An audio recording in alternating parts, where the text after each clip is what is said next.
स्वार्थ में अंधा आदमी अपने फायदे के लिए कुछ भी कर सकता है। महज 15 साल की उम्र में गीता अनाथ हो गई।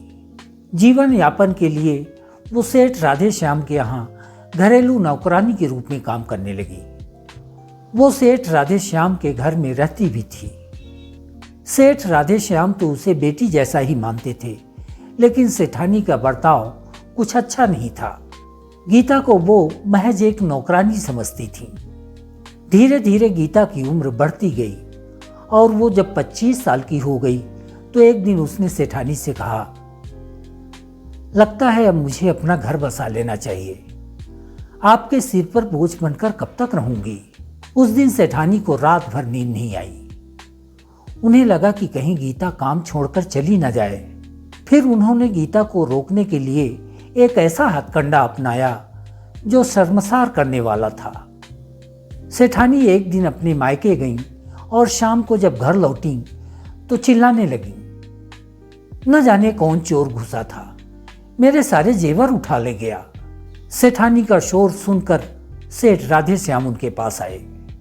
उन्होंने पूछा कि क्या हुआ, तो सेठानी ने कहा कि न जाने कौन सा चोर मेरे सारे गहने चुरा ले गया। घर में तो केवल गीता भर थी, कौन ले जा सकता है मेरे सारे गहने। मुझे तो लगता है गीता का ही ये सब किया धरा है।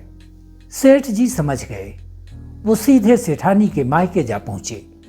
उन्हें मालूम था कि सेठानी अपने सारे गहने मायके में रख कर आई है और गीता पर झूठा इल्जाम लगा रही है।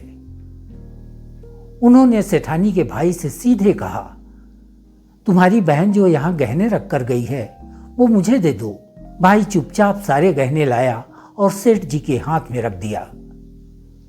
सेठ जी गहने लेकर घर आए और सेठानी जी को वापस कर दिए। सेठानी की सारी पोल खुल गई। जब ये बात गीता को पता चली तो वो बहुत दुखी हुई। वो पहले से ही बहुत डरी हुई थी। उसे लग रहा था कि सेठानी किसी बहाने कहीं पुलिस में रिपोर्ट न कर दें, मेरी पिटाई न करवा दें। उसी दिन उसने दृढ़ निश्चय कर लिया कि अब वो इस घर में नहीं रहेगी। उसने अपना पूरा सामान समेटा और घर से निकल पड़ी। सेठ राधे श्याम उसके पीछे पीछे चल पड़े। गीता जब कुछ ही दूर पहुंची तो सेठ राधे श्याम ने उसे रोका।